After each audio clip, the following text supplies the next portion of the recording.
कीजे की अग्निमुखे किडा तोडो निया चोखा निवडीची केवळ बुद्धिमंत.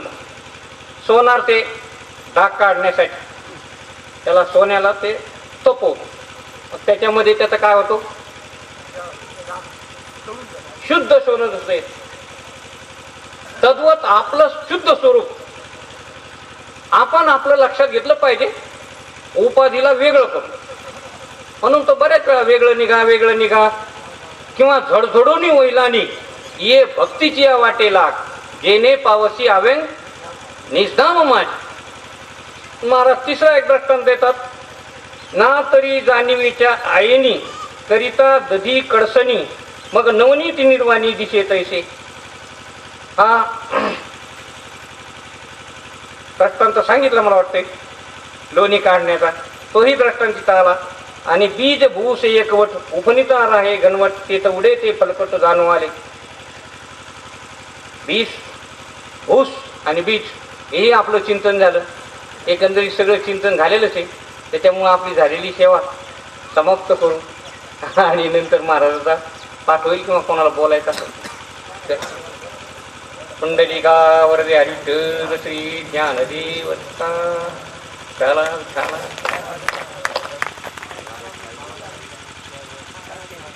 बघा कोणी नियोजक संयोजक वेळ असेल तर नसेल तर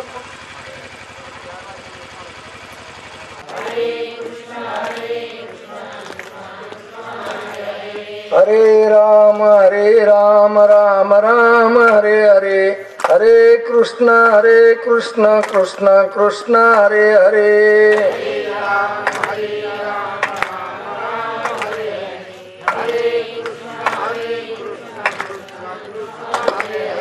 हरे राम राम राम हरे हरे.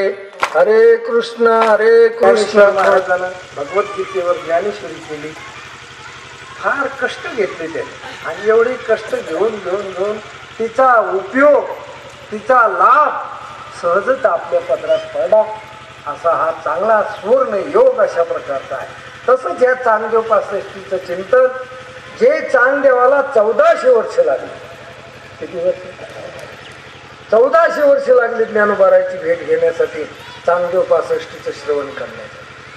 आपल्याला काय अधिकार प्राप्त झाला, काय झाला असेल मागे, काय नसेल, पण ह्या सगळ्या गोष्टी होऊन गेलेल्या आहेत. म्हणून आपण या अधिकारावर या ठिकाणी असं आपल्याला वाटतं सहजच झाले. तरंग असतात. कसे असतात? अध्यात्मज्ञानी ये अंतरंगची अधिकारी. अंतरंग अधिकाऱ्याचा विषय अशा प्रकारचा आहे. आणि म्हणून आपण अंतरंग अधिकारी असल्यामुळे तुम्ही 2 दिवस म्हणा, 4 दिवस म्हणा, कोणी 7 दिवस म्हणा, कोणी 5 दिवस म्हणा, जे रिकामपण करून येता, नुसत्या फोनवर म्हणा, पत्रिकेवर म्हणा किंवा माहिती असली तारखेची म्हणून म्हणा, या कार्यक्रमाला तुम्ही जे हजर होता तुमचा ओढा जे इकडे येत असतो. अनेक त्रासात गाड्या नाही, कुठं काही नाही, थंडीचे दिवस, पांघरायची अडचण, आंघोळीला वेळ होतो, कुठं सकाळी कार्यक्रम असतो, या सगळ्या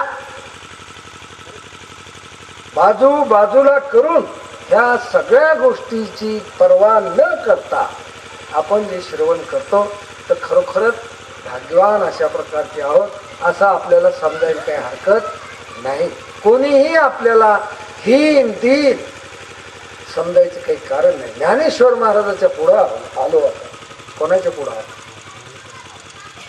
ज्ञानोबारायाच्या पुढं.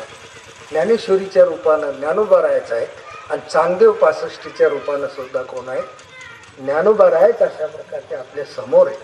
म्हणून आपला अधिकार लहान नाही, लहान व्हायचं काही काम नाही. संकोचनी कार्य हे पोषण ब्रह्मांडाचे अधिकार संपन्न झालेले आहात तुम्ही. म्हणून अशा अधिकार संपन्न असलेल्या अधिकाऱ्याला दुसरं तिसरं काही कर्म कर, उपासना कर, उपास धर, जप कर, तीर्थाला जाय, हे असे बहिरंग साधनं सांगून फसवेगिरी करायचं काम नाही. लोक फसवाई निघले का?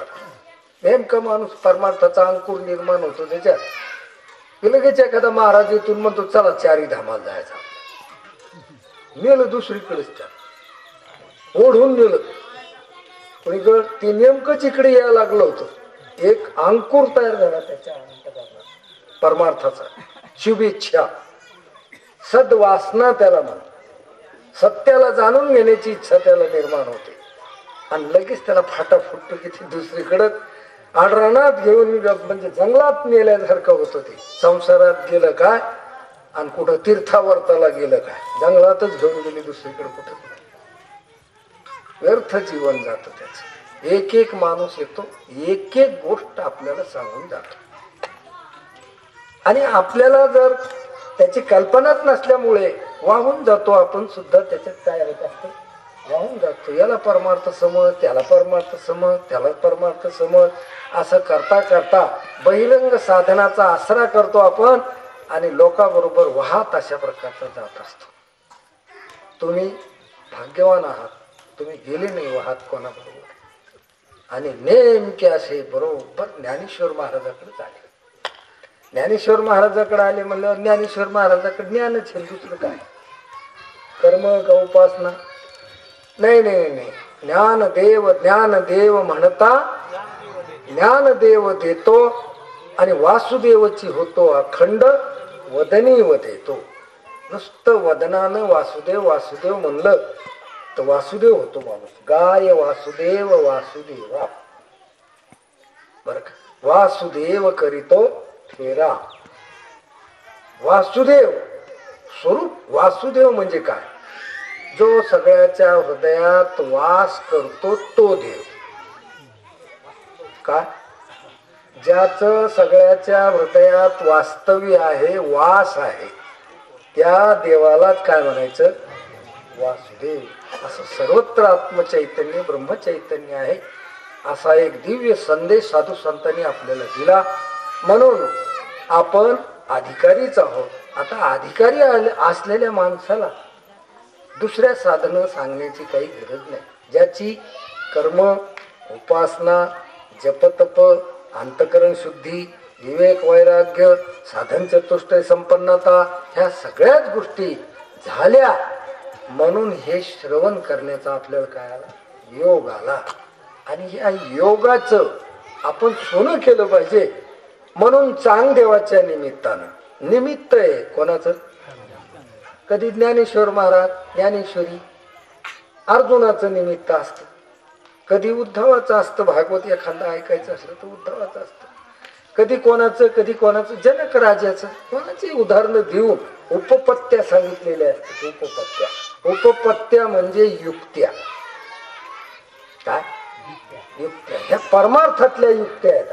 आणि ह्या जितक्या जितक्या ऐकताल तितक्या तितक्या लक्षात ठेवल्या पाहिजे, ध्यानात ठेवल्या पाहिजे. युक्त्या विसरायच्या नाही. युक्त्या विसरायचेच नाही, अगदी जतन करून ठेवायचं. कारण त्या कामाच्या आहेत. आपल्या घरात आपण बऱ्याच गोष्टी जतन करून ठेवतो. 12 महिन्याच्या नंतर चाड्याचं काम पडतं, तरी बी आपण गुंडाळून मस्त व्यवस्थित. खत पेरायचे मोघे आपण सांभाळून ठेवतो, काम झाले की फोडून टाकतो, होऊन देतो, जतन करून ठेवतो. सक्रातीचा सण झाला की गाडगे सुद्धा बाया जतन करून ठेवते. गाडगे संक्रांतीला काय इकत घेतले, गाडगे बोळके सगळे इकत घेतलेले, पण 12 महिने आपल्याला काही भरून ठेवायला कामी येतील किंवा वरण करायला कामी येतील म्हणून जतन करून ठेवतो. साध्या साध्या गोष्टी आपण काय करतो, संसारातल्या अनेक गोष्टी आपण जपून. काम कधी मधी पडतंय त्याच. होय, तुमच्या घरात पारी आहे समजा, अशा दर खांदायच्या, काय रोज दर खांदायची, दिवशी गिळ खांदायची, काठी गिटी काही लावायची असली तर त्यावेळेस काम पडतं. पण घरात आणून ठुली, पण कशी ठुली, जतन. इकडं हातल्या खोली ठेवून द्या म्हणले, कधी बी कामी येणारी. आणि बहुतेक तिचं 12 महिन्यातून एका दिवस काम पडत, पण जतन केली. तसं हे परमार्थातल्या युक्त्या, ह्या गोष्टी जतन केल्या. सांगणारा कोणी असू, इथं कोणी बसू द्या, इथं दुसरं काही सांगणार नाही आणि दुसरं चिंतनच नाही, ते आपल्या लाभाचं सुद्धा नाही. म्हणून जे जे सांगितलेलं आहे ते अगदी तंतोतंत आपण त्याचं काय केलं पाहिजे, पालन केलं पाहिजे, पालन केलं पाहिजे, त्याचा संग्रह केला पाहिजे आणि त्या उपपत्त्या आपण लक्षात घेतल्या पाहिजे. काय उपपत्ती सांगितली इथं ज्ञानोबारायाने चांगदेवाला सांगितलं, अरे चांगदेवा तुला जी त्रिपुटी दिसते ना, त्रिपुटी, हे जग हे का त्रिपुटी? विचार करा ना थोडा. अनेकत्व हे का त्रिपुटीचे? अनेकत्व नाही, काय अनेक प्रकारचा भेद हे का तीनच हे ते प्रकाराचे. आणि तुका म्हणे केले. पहा, डोक्याचा ताण कमी केला सांगताय. एक उपपत्ती सांगितली, ते म्हणले लय मोठं डोकं लावूच नको आता. किती आहेत म्हणजे जवळ आणलं का तसंच पसारा पांगलेला ठोला. आता आपला आधीचा पसारा पांगलेला आहे आणि सगळे आपल्या भोवताली पसारा पांगिलेलेच आहेत. सगळे जे आहेत ते कोण आहे? एकाची कल्पना एक, दुसऱ्याची कल्पना दुसरी, तिसऱ्याची कल्पना तिसरी, चौथ्याची कल्पना. असे घराचे बायकोच्या कल्पना वेगळ्या, नवऱ्याच्या वेगळ्या, पोराच्या वेगळ्या, सुनाईच्या वेगळ्या. म्हातारी असली एखादी घरात तर तिच्या कल्पना वेगळ्यात, म्हातारा असला तर त्याच्या कल्पना वेगळ्याच. अशा कल्पनेच्या पसाऱ्यात मध्ये असे सगळं पांगून दिलेलं का आवरायचं काही काम नाही. मरण येतं पण हे काहीच आवरत नाही. हा याच आवरलेलंच नसतं. इतकं लांब गाडं पांगवलेलं अशा प्रकारचं असतं बरं. पण महाराजांनी सांगितलं की ह्यो एवढा मोठा पसारा नाही, हे तीनच किती प्रकाराचे. आणि तुका म्हणे केले जन. काही डोक्याला ताण घेऊ नको, टेन्शन घेऊ नको. किती गोष्टी येतात? तीन. म्हणजे तीन कोणत्या कोणत्या महाराज? एक दृश्य जे दिसतंय ते. काय काय दिसतंय? अहो काही इंद्रियानं दिसतंय, सगळंच इंद्रियानं दिसत नाही. काही अनुमानानं बी दिसतंय आणि काही अर्थापत्तीनं बी दिसतंय, पण दिसतंयच ते. हा ते दृश्य. हा शिवोनी पृथ्वीवरी भासती पदार्थाची या परी. कुठून कुठून घ्या परी येतया ईश्वरापासून मातीपर्यंत. आता मातीपर्यंत आलं म्हणजे जड आलं, मधात जीव बी आला आणि त्याच्यावर ईश्वर बी आला जो सर्वज्ञ आहे. पहा, ईश्वर अल्पज्ञ असलेला जीव आणि सर्वज्ञ अल्पज्ञाच्या बाजूला असलेलं हे जड. माती, पाणी, अग्नी, वारा, आकाश, पंचमहाभूत, पंचमहाभूताची झालेले गोंधळ पंचभूताचा. आणि केला एके ठाई लाविला सबळ अहंकार त्या पाठी. एवढा मोठा विस्तार झालेला आपल्याला अशा प्रकारचा दिसतो. आणि नानात्व झाल्यामुळं काय होत असतं बा?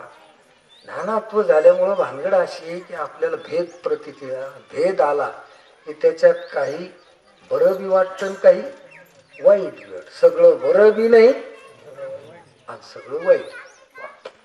काही अनुकूल बी आणि काही प्रतिकूल बी. अनुकूल जे मानलं ते सुखाला हेतू आणि प्रतिकूल जे मानलं ते. असं सुख दुःखाचं मिश्रण आपल्या जीवनात सतत आहे. सुखाचं जीवन नाही, सुखाचं अधिक दुःखाचं मिश्रण आहे. मिश्रण जीवाच्या जीवनामध्ये. कोणाच्या? जीवाच्या जीव झाला तेव्हापासून सुख दुःखाचं त्याच्या जीवनात काय मिश्रण आहे. त्याला एक नकोय आणि एक पाहिजे. पण ते तसं होत नाही.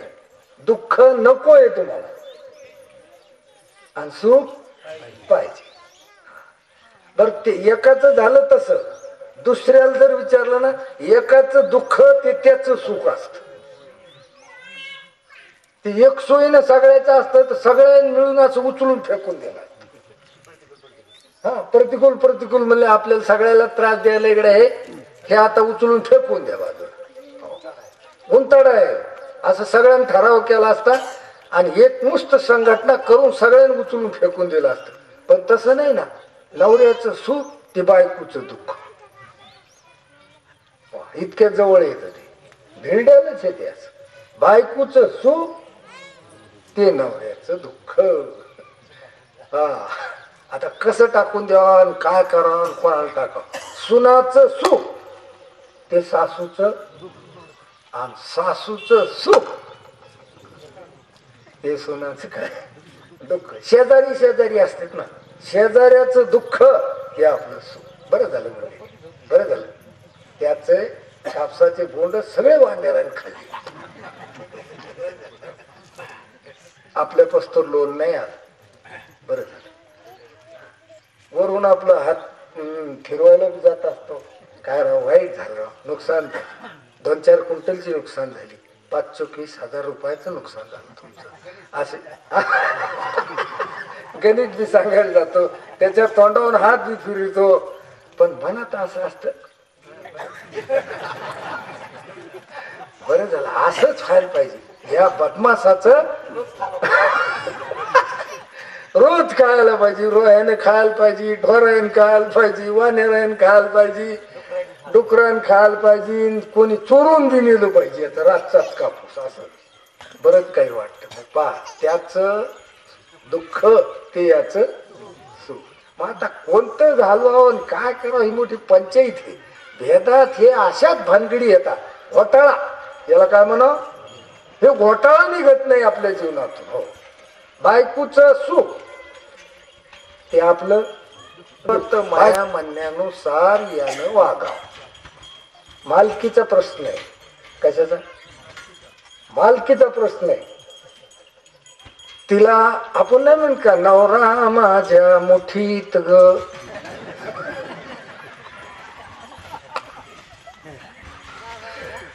नवरा कशात असला पाहिजे? तिच्या मुठीत असला पाहिजे. आणि त्याला वाटतं कसंही केलं तुम्ही नवरोजी आहे, दादाभाई नवरोजी आहे मी, हिने माझ्या मुठीत असलं पाहिजे. तर ही माझ्यावर ताण मारायला लागली पहा. आणि तिला वाटतंय नवऱ्यानं माझं सगळं ऐकलं पाहिजे. बसा इथं म्हणलं की बसलं पाहिजे, बाजारला जा म्हणलं की बाजारला झालं पाहिजे, दागिने आणा म्हणलं की दागिने आणले पाहिजे, नका बोलू कोणाला तर बोललंच नाही पाहिजे, त्याला सोनाची माया करू नका म्हणलं तर. आता याला वाटतंय म्हातारपण यायला लागलंय, सोनाला तरी कसं आपण ताण द्यावा, काय करा. म्हातार जरा टकुरेबाज असते. आणि म्हातारी वाटते गेलं का, आमच्यावर उठलं मन तुमचं. कोणावर गेलं? सोनावर गेला. ते तिला आपलं बाई बापडी म्हणून तिला वाटतं आता ही डंगरी झाली म्हातारी, ही कुचकायच्याच माग आहे. आता या बिचारीच्या हातात आपल्याला जावं लागल कोरकोटक्याच्या सोयीसाठी, तुकड्या पाण्यासाठी. तर आपल्याला इलाज बाई आई बाई म्हणून कशी बी खाण्या पिण्याची सोय लावता आली पाहिजे. म्हणून तेव्हा आपलं तिला आपलं काहीतरी, काय साडी पाहिजे तुला की लगेच साडी, बांगड्या पाहिजे की हे 100 रुपये ही बांगड्या करू, आणखीन काही पाहिजे असलं तर पान सुपारी काय लागत असलं तर चहा पाणी सगळं काही. आता म्हातारीचं असं टकुरं उठतं. मला तर जरा सक विचारायला तयार नाही. तिच्या पुढं पुढं तिच्या पुढं पुढं आता कशाला पुढं पुढं पहा. म्हाताऱ्याचं सुख ते म्हातारीचं, आणि म्हातारीचं दुःख ते म्हाताऱ्याचं काय सुख. असं एकाचं सुख ते दुसऱ्याचं दुःख, म्हणजे भ्रांती. सुख दुःखाची काय भ्रांती. सुख नाही दुःख नाही जगात. असत सगळ्याला सारखा. आता सूर्य निघतो समजा, सगळ्याला सारखा कवायला व्हायला आहे का नाही. आपल्याला जर पूर्वेकडून निघला तर आपल्या बायकोला पश्चिमेकडून निघतो का नाही? नाही, तिला पूर्वेकडून निघतो. पोरा सोरायला कुणीकडून निघतो? काय सर्वसाधारण जे नियम असते ते नियमच असते. रात्र झाली, सगळ्यांना रात्र झाली आपल्याला आहे का नाही. चोरायला सोडून द्या, चोर नका ध्यानात घेऊ, चोर गिरे वटवा गुळी बी नका ध्यानात घेऊ. त्याला रात्र झाली की आनंद असतो. त्या दिवस निघला की डोळे लावून घेतले ते. घोबडाचं तसंच असतं. कोणाचं? घोबडायचंही तसंच असतं. तसं आपण घोबड्याची जातीचे नाही. मग त्याच्यामुळे आपल्याला सूर्य जर पूर्वेला निघाला, जसं एकाच माणसाला 5 माणसाला एकाच दोरीवर वेगवेगळे भ्रम झाले. एक गेला तुम्हाला सरप एका पाय गेला, जरा झुकून हुकून असा गेला, लांबून लांबून गेला घेऊन त्याला. दुसरा गेला तर मला काठी दिसती बरी अंधारात पंधारात आपली हातात घ्यायला आणि खळ्यावर जायला चांगली आहे काठी. दुसऱ्याला काठी वाटली, एका सरप वाटला. एक म्हणला काय जमिनीची भेगळच दिसते, पाणी सांडलेलं दिसतं म्हणून पाण्याची काय, आणि तिथं काहीच नाही, एकच दोरी पडलेली.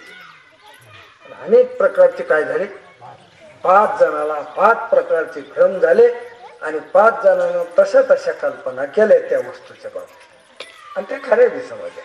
तसं हे जगत मुळात भ्रम काय, हे जगत काय आणि त्या जगामध्ये केलेल्या ज्या कल्पना आहेत आपण, मग जडाच्या केल्या, जीवाच्या केल्या कल्पना, अविद्या. जीव कशाने झाला? अहो कल्पनेने झाला, नुसत्या कल्पनेने झाला की अविद्या जी होती, अविद्या कल्पना तेने झाला. ईश्वर महाराजाला चांगदेवाने विचारलं, म्हणले हे जग समाधीतून उठल्यावर पुढे येत. अहो पुढे येत. ते म्हणलं काय तुम्ही काही डोकं खाऊ नका याच्यासाठी, काही वाईट मानून. ह्या गोष्टी 3च. किती येतात आता? 3 हे म्हणल्यावर नानात्व गेलं, 3 मध्येच आलं का नानात्व राहील. हा प्रकाराचे 3 आणि तुका म्हणे केले. मग काय 3 मध्ये आलं म्हणजे दृश्य, दृष्टी आणि द्रष्टा. आता दृश्य, द्रष्टा, दृष्टी असे 3 तरी भेद राहिला. जो भेद बी महाराजाला चालत नाही. ज्ञानोबा रायाला भेद चालत नाही आणि भेद सत्य वाटत बी नाही. काय भेद आवडत बी नाही माऊलीला. अभेदात जीवन जगणाऱ्या माणसाला भेद आवडत नसतो. त्याचा स्वभावच तसा नसतो. त्याची ठेवणच तशी नसते अंतःकरणाची, कारण त्याला भेद हा आवडत नाही. मग माऊलीला भेद आवडतच नाही. पै बुद्धी भेदाचा आरसा तया हातोनी पडिला विरेशा, म्हणून प्रतिमुखा भासा मुकलात. हे जे जगाचा अशा प्रकारचं भेद आहे, हा बुद्धी भेद आहे. बुद्धी भेदाचा आरसा का खाली हातातून निसटून पडला, ठिकऱ्या झाल्या, त्याच्या आरसा आरसात म्हणून राहिला नाही, तर त्याच्यात दिसणारं प्रतिमुख कुठून राहणार? प्रतिमुख गेलं, आरसात फुटला, प्रतिमुख गेलं. ऐक पाणीच आटलं, प्रतिबिंब दिसायचं बंद झालं. ऐक नाही, संसार चित्र जे ठेव मोठे, हे चित्र आहे. चित्र वाटतं का खरं वाटतं? मग कशाच काय जमत बाबा? मग तुमचं तुम्ही चाल द्या.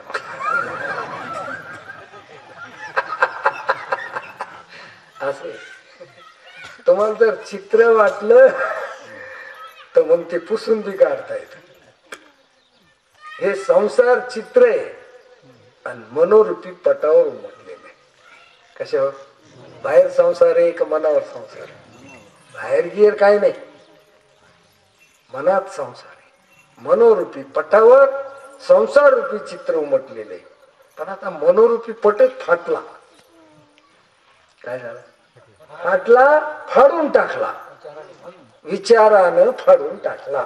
आता फाडून टाकला म्हणलं की चित्र काय, चित्रच नाही राहिलं. सरोवर आटे प्रतिमा नाही. पाण्याचं सरोवर आटलं, आता काय नाही, प्रतिमा नाही. म्हणून ज्ञानेश्वर महाराजाला द्वैत आवडतच नाही. ते म्हणले त्रिपुटीच्या रूपानं 3 अशी कल्पना करूच नको. 3 नाही, दृश्यामुळं नाही. कशामुळं? दृष्टी जर तिथे नाहीच गेली समजा, तर दृश्य कुठे? ज्ञात सत्ता का अज्ञात सत्ता? ज्ञात सत्ता. जर त्या वस्तूच्या आकाराची वृत्ती झाली तरच तिचं ज्ञान होतं आणि तरच तो पदार्थ आहे. म्हणजे ज्ञानानं पदार्थ सिद्ध झाला का पदार्थानं ज्ञान झाला? ज्ञानानं पदार्थ सिद्ध झाला म्हणजे दृश्य नाहीच. मग कोण आहे तर दृष्टी. आता दृष्टी आहे का द्रष्टा आहे? दृष्टी बी नाही. कोणाची दृष्टी? स्वतंत्र दृष्टी का दृश्याची दृष्टी का? दृष्टी स्वतंत्र आहे का? नाही. कोणाची? ज्याची आहे तो कोणी? द्रष्टा. आता दृष्टी बी खरी नाही द्रष्ट्याशिवाय. कोणाशिवाय? अहो दृष्टीशिवाय दृश्य नाही. काय? दृष्टीशिवाय दृश्य नाही आणि द्रष्ट्याशिवाय दृष्टी नाही आणि स्वरूपाशिवाय द्रष्टा बी नाही. कोणाशिवाय? स्वरूपाशिवाय द्रष्टा बी नाही. मग म्हणले हे दृश्य दृष्टी द्रष्टा कसे?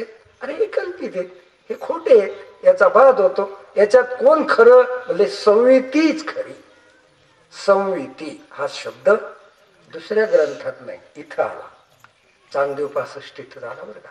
ज्ञानेश्वरीत समिती ग्रंथ नाही. कधी परमात्मा म्हणतेल, कधी ज्ञान म्हणतेल, कधी आत्मा म्हणतेल. असं ज्ञानेश्वरीतलं चिंतन वेगळं.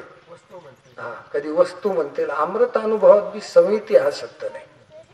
हरिपाठात सुद्धा समिती हा शब्द आला नाही. माऊलीचेच ग्रंथ आहे ते, पण वेगवेगळ्या ग्रंथातलं वेगवेगळं चिंतन माऊली आपल्याला ऐकण्याचा योग येतो.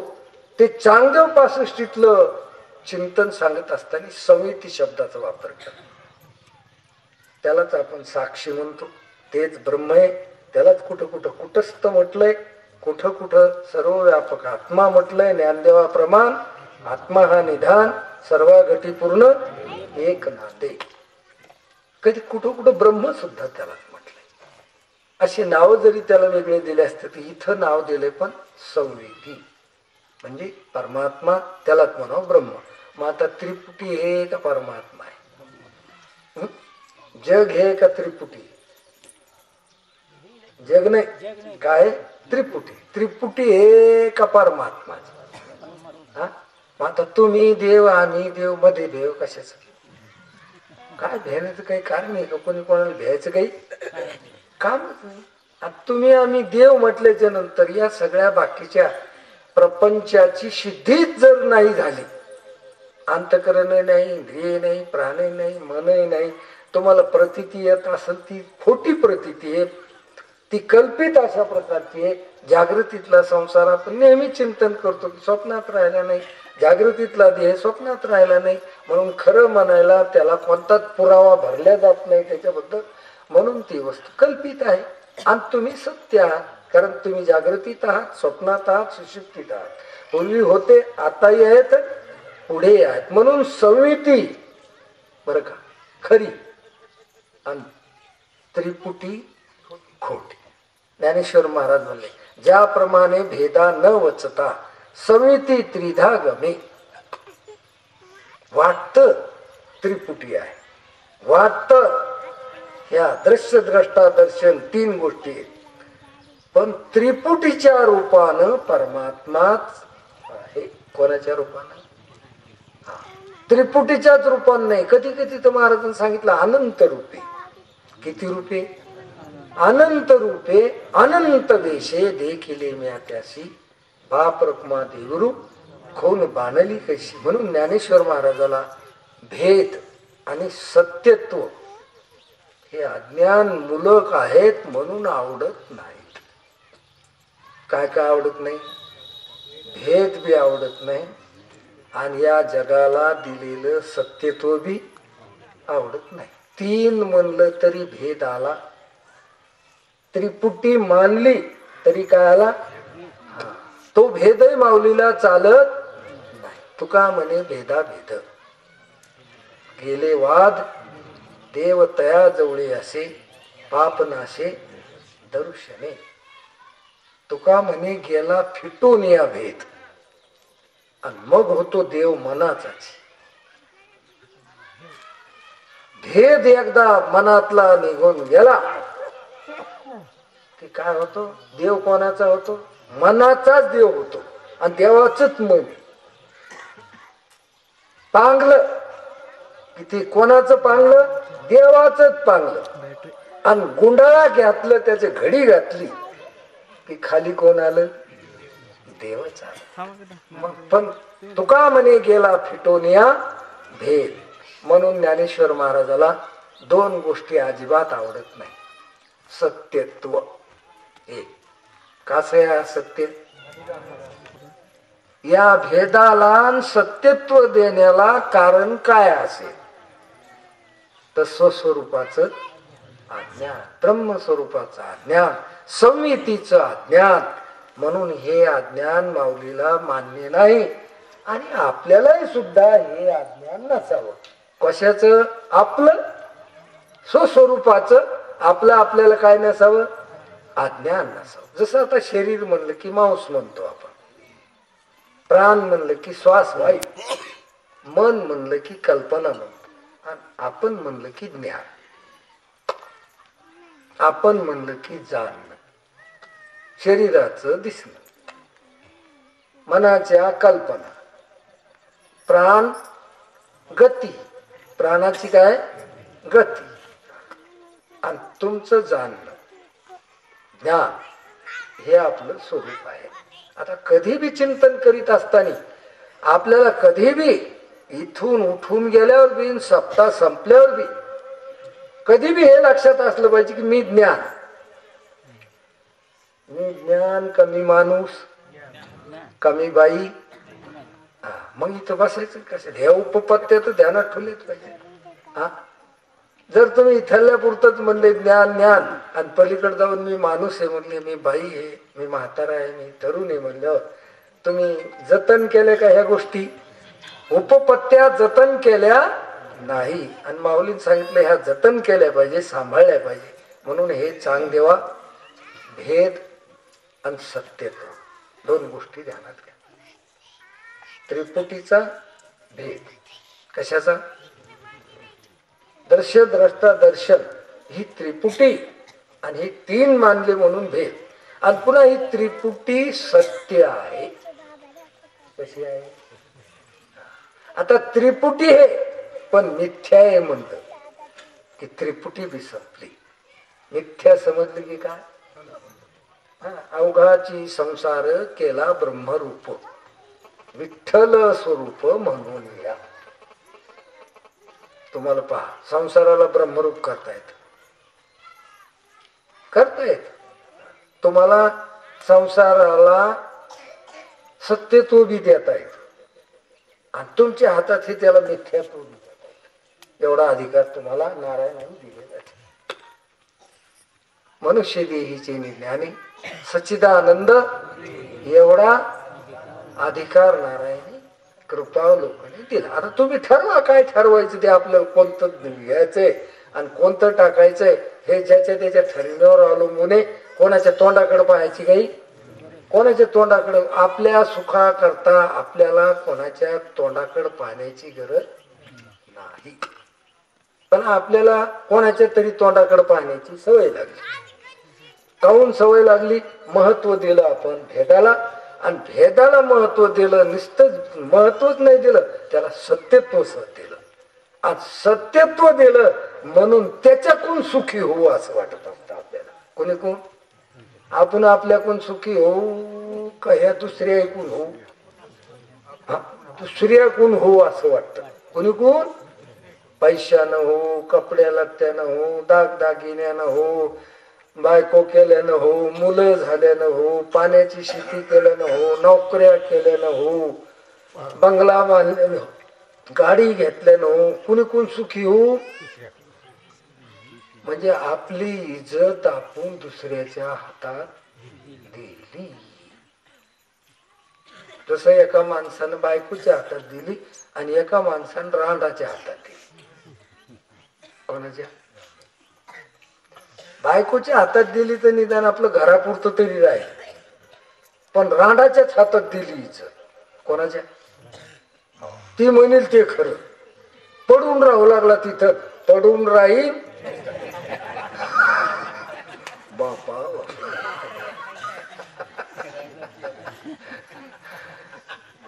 आता कसा नीट करावा काय नीट करावं सांगा. तिथंच पडून राहायला लागला म्हणल्यावर अशी इज्जत आपली आपण कोणाच्या हातात द्यायची. इज्जतदार माणूस असलं पाहिजे. माणसाला मोठा अभिमान असतो, आम्ही इज्जतदार आहे. असे कशी कोणाच्या हातात इज्जत द्यायला लागले. कशाची इज्जतदार आहेत तुम्ही? हा, दुसऱ्यावर अवलंबून राहिले. त्यानं दिलं तर सुख, ते कशाला सुख देते बरं. आता दुसऱ्या पदार्थातून सुख मागायचं आपल्याला, ते तरी सुखी असले पाहिजे. तुम्ही तसे, आम्ही नीट बसा मामी. काय उघड्यापाशी नागो गेलं सरेरा. आता कोण सुख देईल तुम्हाला? काय कल्पनेचा हा डोलार आहे, कल्पनेचा पसारा, हे काय सुख देणार का? हे सत्यच नाही.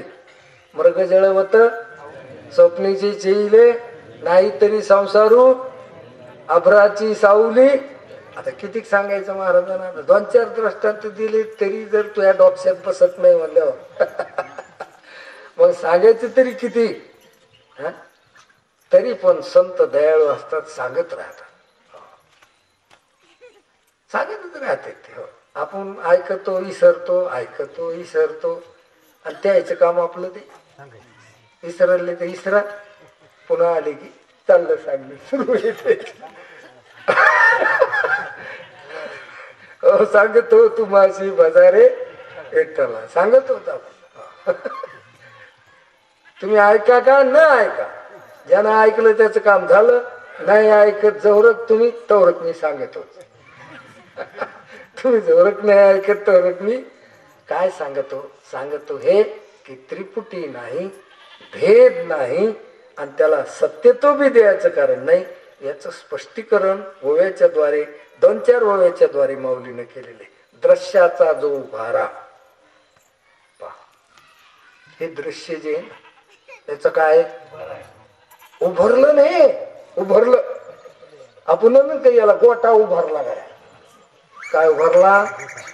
सहज लागला गोटा, समजा बिबा सहज लागला तर सळगळ सळड उभारला. तसं हे दृश्याचा उभारा, उभारा म्हणजे विस्तीर्ण झाला. संसार वृक्ष एवढा मोठा वाढला. या फळना चुंबिता फुलना तुरुंबिता जो काही पंडू सुता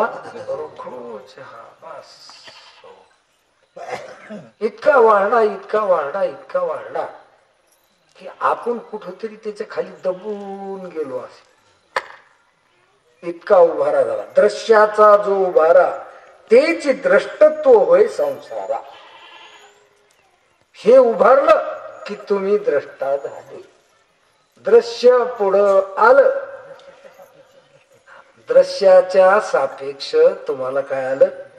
या दोही माझील अंतरा दृष्टी पंगू होय.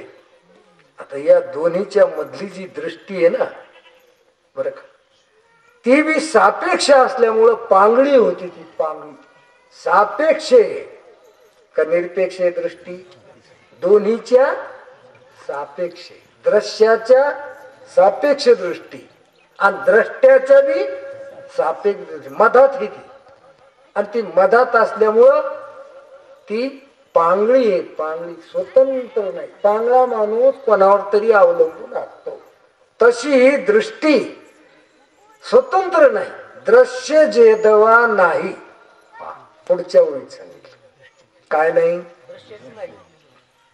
आता दृश्यच नाही, मग दृष्टी घेऊन काय करणार? कोणाला पाहणार? दृष्टीच कशाला राहील? मग जिथं दृश्यच नाही राहिलं ते तेव्हा दृष्टी घेऊन असे काय? कशाला घ्यायची ती दृष्टी? संपलं तिचं काम. दृश्यच नाही म्हणलं दृष्टी घ्यायचं काही. आणि दृश्य विन काही दृष्टत्व होणे. आता दृश्यच राहिलं नाही, दृष्टी पांगळी झाली, आणि दृष्टी पांगळी झाली तर द्रष्टाय बी म्हणायचं काम. मग एका दृश्यावर अवलंबून हे सगळं दृश्य आणि द्रष्टा आणि दृष्टी हे एका दृश्यावर अवलंबून. आणि हे सगळं दृश्य खोट आहे.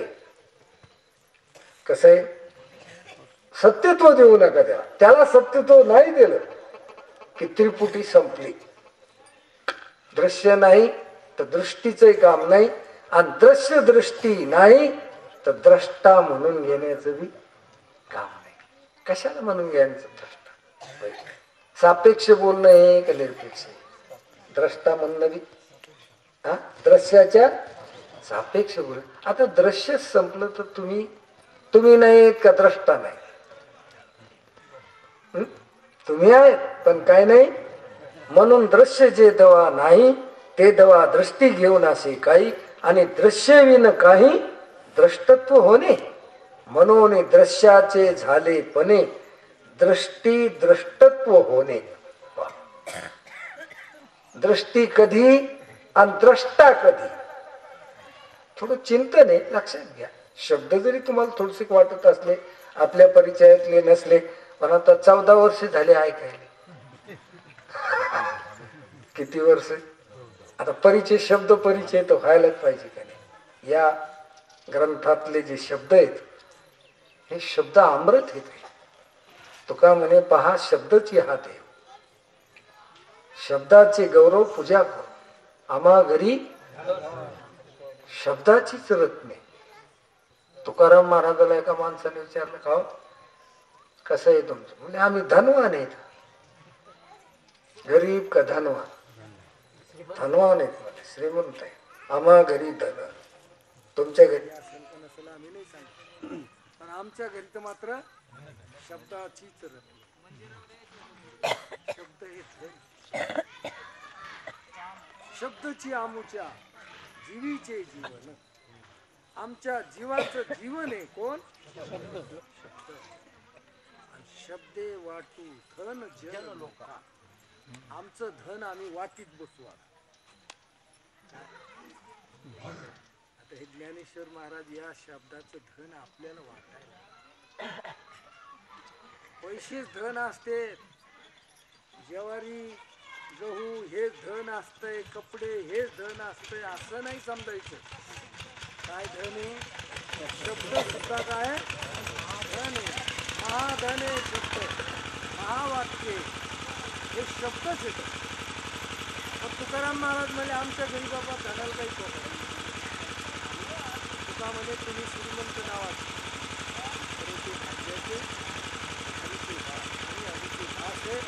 आमच्या मुखातून निघणारे जे शब्द आहेत हे आमच्या जवळचं धन. म्हणून आम्ही धनवान. गरीब हेच का धनवान? कधीच वाटलं नाही तुकाराम महाराजांनी दरिद्री नारायण हे का गरीब हे का काही. अरे शिवाजी राजाने एवढं मोठं धन घेऊन आला होता, द्रव्य ते द्यायला. तुकाराम महाराजांनी त्याचा स्वीकार केला नाही. म्हणले आम्हा घरी धन, आमच्या घरी धन आहे म्हणले. शब्दाचीच रत्ने. शब्द हा देव. आपल्याला देव कशाने कळतो? शब्दाने. मग शब्दाला काय म्हणायचं? देवच म्हणावं लागेल. हा अहो, अज्ञान कशाने दूर झालं? शब्दानं. देव कशानं कळाला? शब्दानंच कळाला. मग शब्द हा बहुसार. उपकाराची म्हणून चालविला मागे येतील त्याशी. शब्दाचे फार उपकार आहेत आपल्याला. शब्दच हे आता शब्दची आमुच्या जीवीचे जीवन. शब्दे वाटू धन जन लोका. या जन लोकाला आम्ही आमच्या जवळचं शब्दाचं धन वाटू. पहा, जो शब्द देहाला मी म्हणतो, शब्दानच म्हणतो आपण ते. आणि संताचा शब्द आपल्याकडे आला की ब्रह्म झाला. पाठ त्या देह म्हणण्याचा काय झाला? पाठ झाला. आणि लगेच मी ब्रह्म म्हणायला लागला. काय ऐकलं महाराजाचं? महाराजांनी काय दिलं? धन दिलं. कोणतं? शब्दाचं धन. ते तू आहेस. तत्वमसी. उद्यालक मुनीने आपल्या मुलाला दिलं हे महावाक्य. अनेक साधू संतांनी सगळ्याला असं महावाक्य सांगितलं. ते तू आहेस. अहम ब्रह्मास्मी प्रज्ञानम ब्रह्म तत्वमसी असं महावाक्य. महावाक्य म्हणजे काय हो? शब्दच ना, दुसरं काय. त्या शब्दानंच एवढा मोठा परिणाम आपल्यावर होतो. म्हणून हे शब्दच अशा प्रकारचे आहेत. पण ह्या शब्दानं काय सांगितलं, माऊलीनं सांगितलं, मनोनी दृश्याचे झालेपणे दृष्टी द्रष्टत्व होणे. तुम्ही दृश्य मानलं, सत्यत्व दिलं की दृष्टी लागतेच. आणि दृष्टी आणि दृश्य मानलं की द्रष्टा हा उडती ते गेलिया जाणे तैशीची दोन्ही.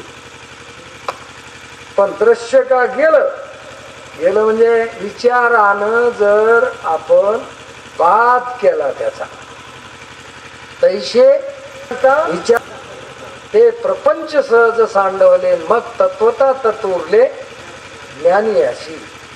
म्हणून दृश्य झाल्यामुळे परमात्म्याला दृष्टी द्रष्टत्व हे नाव आलं.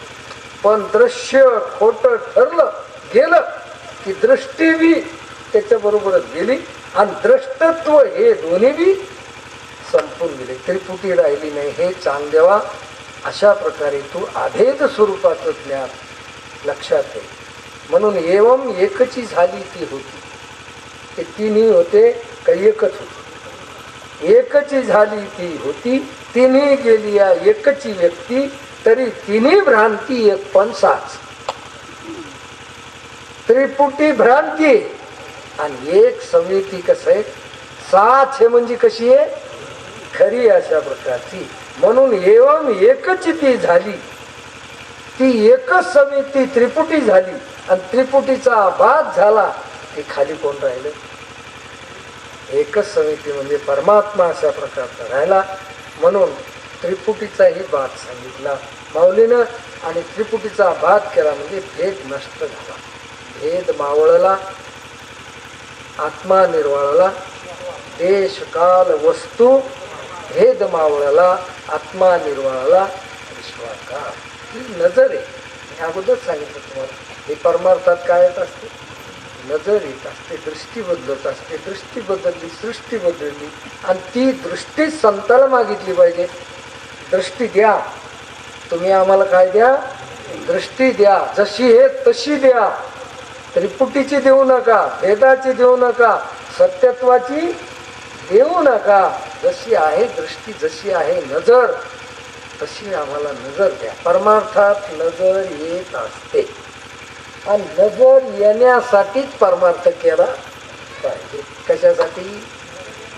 उठून दिसायसाठी नाही, बुवाबाजी करायसाठी नाही, कीर्तन करीत फिरायसाठी नाही, टाळकरी म्हणून गायन करायसाठी नाही, मृदंगाचार्य म्हणून म्हणायसाठी नाही, ऐकायचं व्यसन असलं पाहिजे असं बी काही नाही. नजर यावी, काय यावी, नजर. असा नजरेचा परमार्थ